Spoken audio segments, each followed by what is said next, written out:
Hello my friends and welcome back. Thank you very much for being with me again today. I have an article here that it's dangerous. And I'm not kidding. It's dangerous because of how far it went and the individuals we're dealing with. And I'm talking about North Korea, Kim Jong-un, my little woodchuck, and United States of America. Now, I don't have to bring you this here to show you where United States is and where Korea is, okay, around here somewhere, okay. I don't have to do that across the Pacific Ocean. I just did. So it's just it should be. I don't even know how to say it. It would be angering to see a guy from the, I don't know, 5 cities far away coming in your neighborhood and telling how you should behave and how you should talk and what should you wear, and will direct the whole neighborhood to be safe because he says so. He's kind of safe. Go back to where you come from over there in your neighborhood. Let us do our things here, and that's it. Well, unfortunately, that guy who's 5 cities away, he doesn't come only to your neighborhood. It comes to the other neighborhood, to the other city, to the other everywhere. Everywhere. It seems like this neighbor has the country or the planet for himself. And he thinks that he's entitled to tell everybody what to do. I'm talking about the United States of America, obviously. Now, I understand it from a perspective of an American is like, yeah, so good, yeah, man, we rule. That's true. But think about this. There are consequences. There are always consequences. And sometimes the consequences are good, sometimes are not that good. And then, you ask questions, oh man, why did they do it? And then you got those guys who tell you that you should be entitled to push everybody around on this planet. Hey, because you are better than everyone. And they all hate you. Because they're just jealous of you. And you say, oh yeah, man, I think so. Give me a beer, man. What do you drink? A Busch Light. All right, so let's look at this article here that really irritates me. And it doesn't irritate me because it's about my little woodchuck, who's crazy in his own name, if you know what I mean. But it's because what is going on in the Korean Peninsula. And I really think that things could be solved locally better than someone from 5 cities away come and tell you how to, what's your connection, who you should befriend and who should you have sex with or whatever. Now, this article comes from Associated Press. It is from 18 minutes ago. Can you believe that? It's hot. No, it's not. It was 18 minutes ago when I picked it. So anyway, it's from February 1st, 2023. I guarantee you that. North Korea warns of toughest reaction to allies' drills. Now, obviously, they didn't say allies' drills. It's just United States and the bottom feeders. Now, North Korea has the capability to have a toughest reaction. Correct. Do you think, I can tell you a personal assessment. I think that Kim Jong-un is,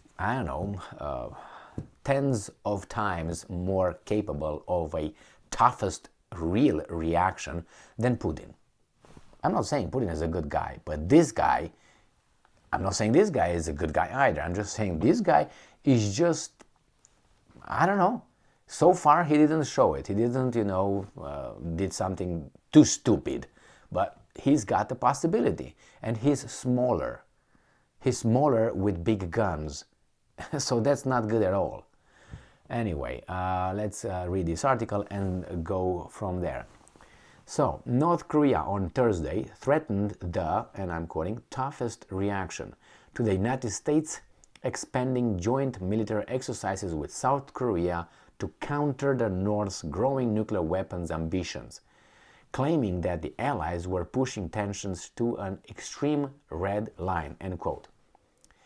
Well, first, United States can, conduct military exercises wherever he wants, or they are allowed by the countries. It's up to them. But you always look at the consequences, right? You look, okay, if I do this, what would the countries in the region think about it?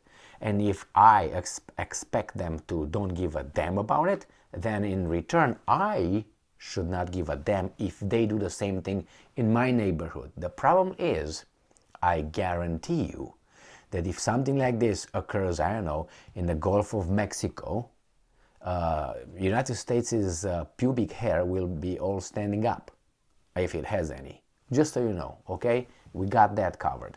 The statement of Pyongyang's foreign ministry came in response to comments by U.S. Defense Secretary Lloyd Austin, who said in Seoul on Tuesday that the United States would increase its deployment of advanced military assets to the Korean peninsula, including fighter jets and aircraft carriers, as it strengthens joint training and operational planning with South Korea. Now, I don't care, as I said, they can do this, but tell me, what do you think the North Koreans should think about it? Do you think they would be eager to talk to you? Do you think they're going to... Is this a provocation, you think? I mean, when you do something, you don't think only on what are going to be your immediate or long-term results. You think of how the other person sees your actions. And I'm going to give you an example with friends and enemies. When you have, let's say, you're with your wife or with your husband, when you say something, before you say something, if you're in a tense conversation or an important conversation, you always think or should think of how the other person will see what you say, will understand, including your body language, your tone, your intensity, your volume, how you said it, what details you provided, what words you found. All these things play a role in the communication with the other person. I'm talking about a friend, a wife, a husband, something like that, a child, a mother, a parent. Now imagine you are with another guy and you're all ready like this. And you're like cocked. Both of you.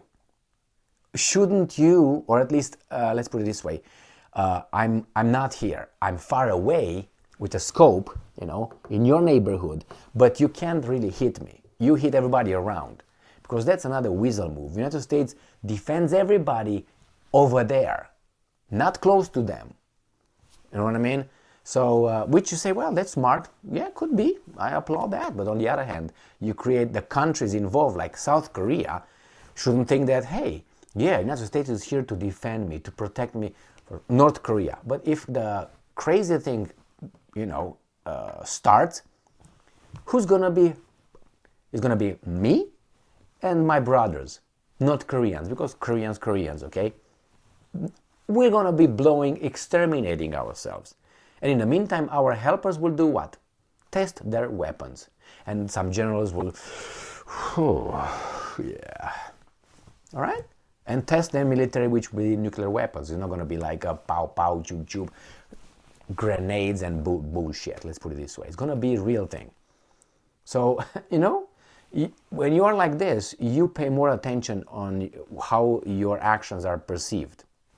It seems like they want the actions to be perceived as aggressive and do something about it. And the guy has only one option, because the other option would be like, okay, take me, I'm gonna get rid of the nuclear weapons, but you will not. Somehow I have to get rid of them, and I never used them, but you did, but you should not get rid of them.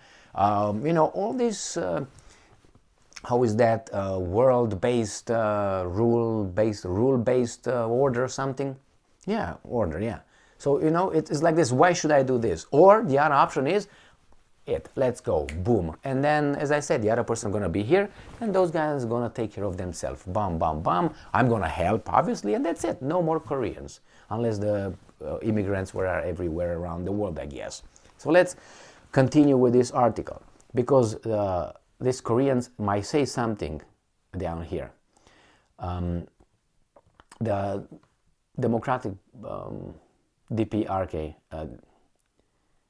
Democratic People's Republic of Korea, will take the toughest reaction to any military attempt of the US on the principle of nuke for nuke and an all-out confrontation for an all-out confrontation, end quote. The North Korean spokesperson said.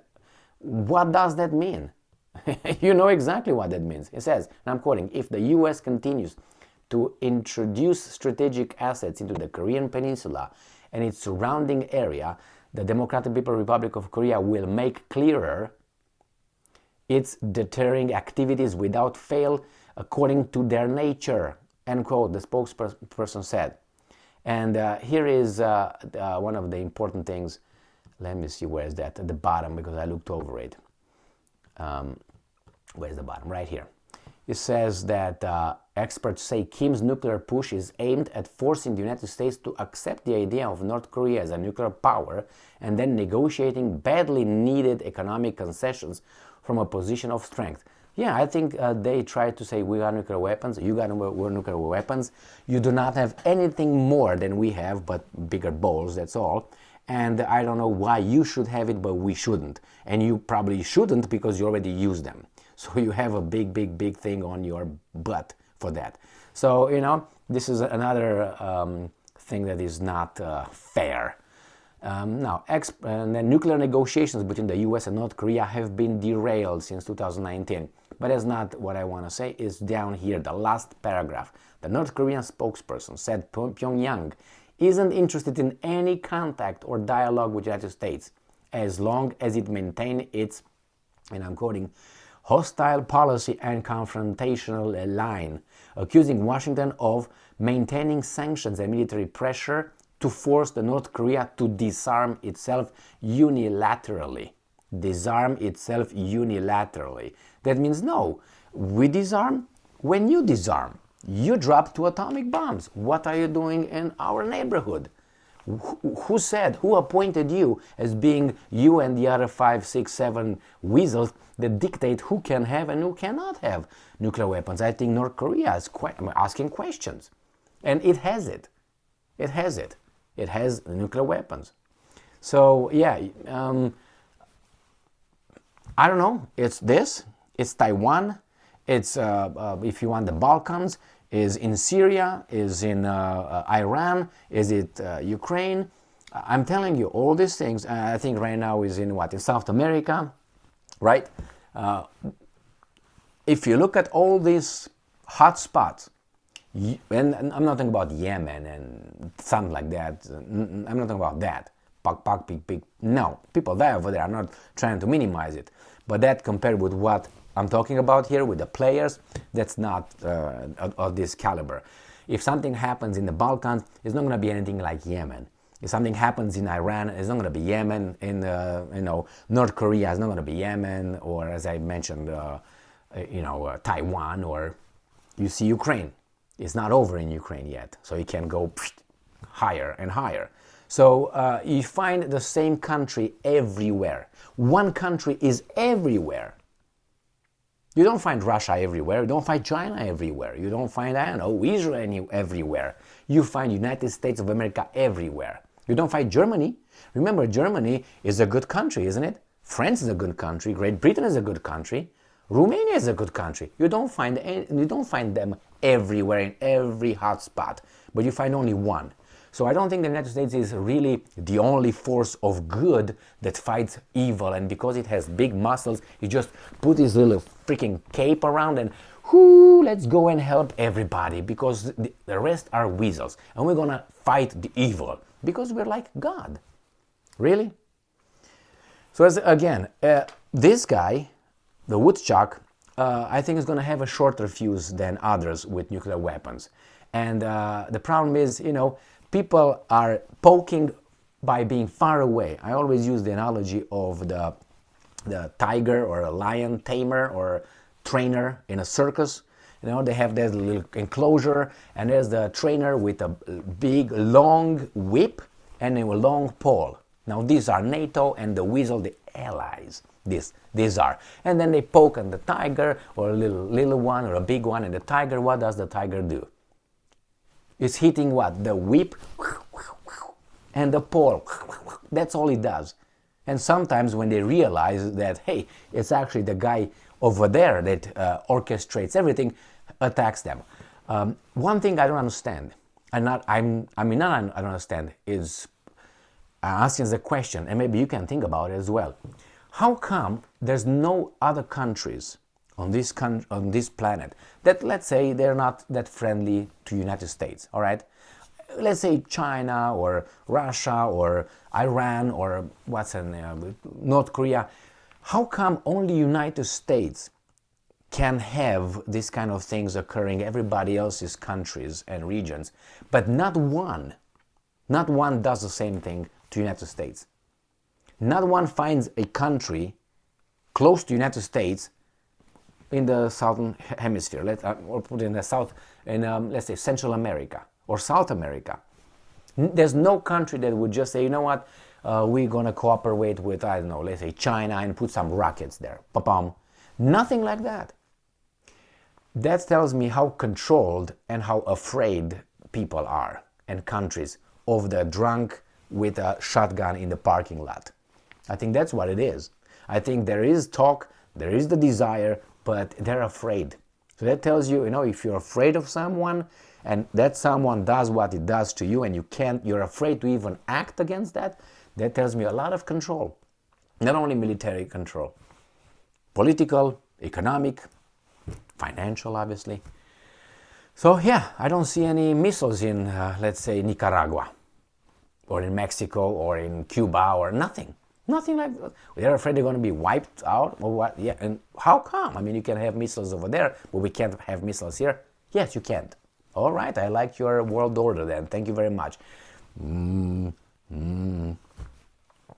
Stay strong, stay smart, look for the truth, and be just. Unbelievable.